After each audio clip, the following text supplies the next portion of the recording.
Magandang araw sa lahat po ng mga treasure hunter sa buong kapuluan ng Pilipinas, Luzon, Visayas at Mindanao. Sa pagkakataong ito ay aming ibabahagi ang batong ito na kung saan ay may positibong kaugnayan sa ibinaong kayamanan ng mga sundalong Hapon noong ikalawang digmaan. So ang site natin ay makikita ito sa sapa na kung saan ay nagway siya. Ayan. So mula riyan hanggang dito nag-C at hanggang doon sa taas. Ito ay patay na ilat kapag panahon ng tag-araw. At ang site na ito ay talagang positive dahil sa mga palatandaan na kanilang iniwan. Subalit gusto namin isa-isahin sa inyo ang site na ito mula po sa pagbasa ng mapa hanggang sa pagplot nito hanggang sa paghuhukay. So suriin lang natin yung partial na analysis natin sa abot ng ating makakaya patungkol sa pagbasa ng mapa hanggang sa ilalim ng lupa. Dahil marami sa atin na mga treasure hunter na hindi makapagsasagawa ng exploration kapag walang mga gamit o gadget tulad ng mga detector, scanner o ano paman. Kung wala sila nito ay tila bagang nawawalan sila ng pag-asa dahil doon sila umaasa, bunga ng masabi nating kakulangan sa ideya tungkol sa mapa na ibinao ng mga sundalong Hapon. Subalit lagi nating pakatandaan na mas effective ang pagbasa ng mapa kumpara sa mga itinuturo ng mga gadgets, mga scanners na madalas na ginagamit at hinahangad ng maraming mga treasure hunter. Bilang pagpapatuloy, bago namin ito ibahagi, ay inaanyayahan namin ang lahat ng mga treasure hunter o mahilig sa ganitong mga gawain na mag-subscribe sa channel na ito at maliit pa lamang kaya halos hindi kami nagbabahagi ng aming kaalaman dahil sa ika nga sino naman ang ating pagbabahagian kung wala naman tayong viewer, wala naman tayong subscriber. So hindi baga para ka bang nagsasalita na walang nakikinig. Pero sa pagkakataong ito gusto namin ipagpatuloy ang pagbabahagi. Kaya mag-subscribe lang kayo o mag-like o mag-comment down below para malaman natin kung ano ang inyong mga hinanaing tungkol sa mga bagay na patungkol sa treasure hunting o maging sa aming pagbabahagi. Huwag kayong mag-alinlangan kung mayroon man kaming pagkakamali ay o ano man ang inyong saluubin ay pwede naman ninyong iiwan yung inyong mensahe sa comment section.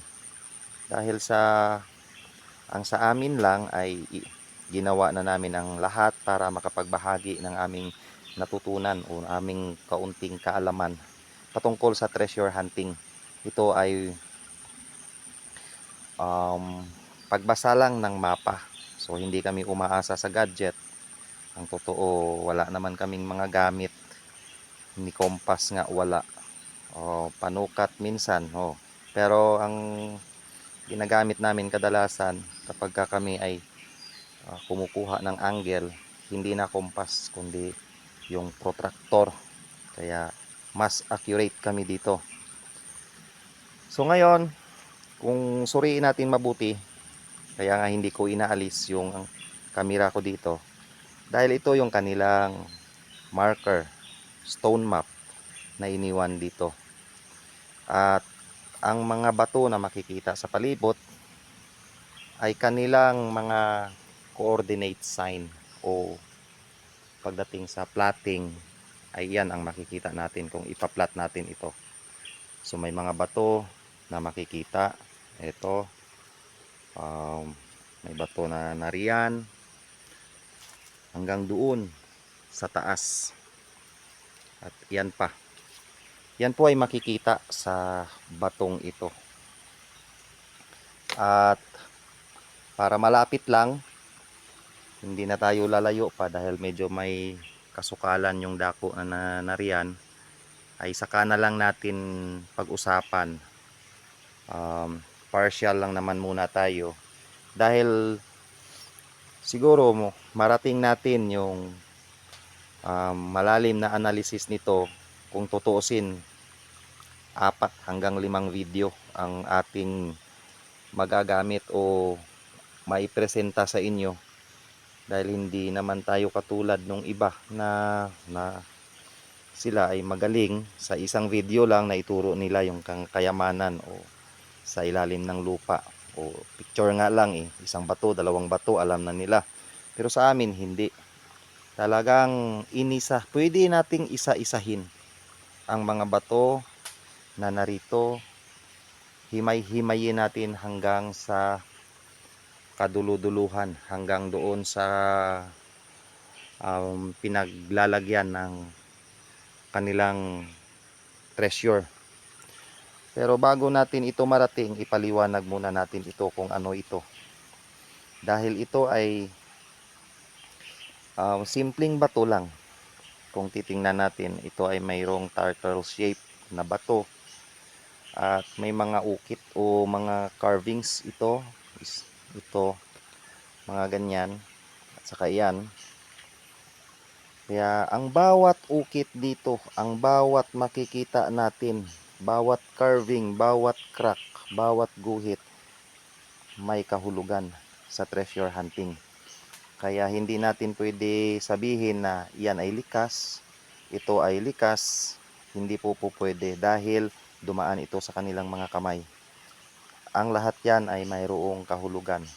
Pero bago ninyo maunawaan lahat, o bago natin maunawaan lahat, dapat masubaybayan ninyo ang kabuuan ng video na ito na ibabahagi namin. Kung ilang video man ang aabutin, ay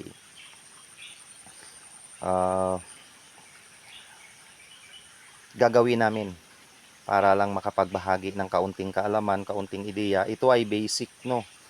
Basic ideya tungkol sa map reading ng mga buried treasure nila.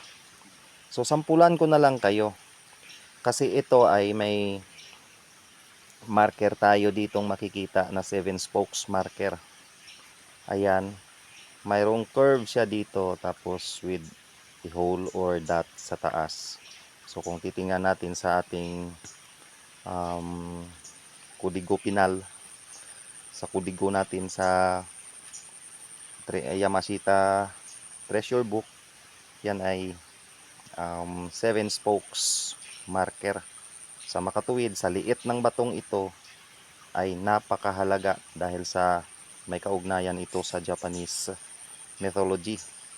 So hindi basta-basta ang treasure na kanilang inilagay sa site na ito. So sample na lang muna tayo. Itong mga bato na ito o mga slash na ito o carving na ito ay makikita natin sa kanyang katabi lang. Ito, at saka ito. So yun lang ang kanilang mga palatandaan. At mayroon dito na kung saan parang baon yung uutlaw, yung kalahati, baon yung kalahati.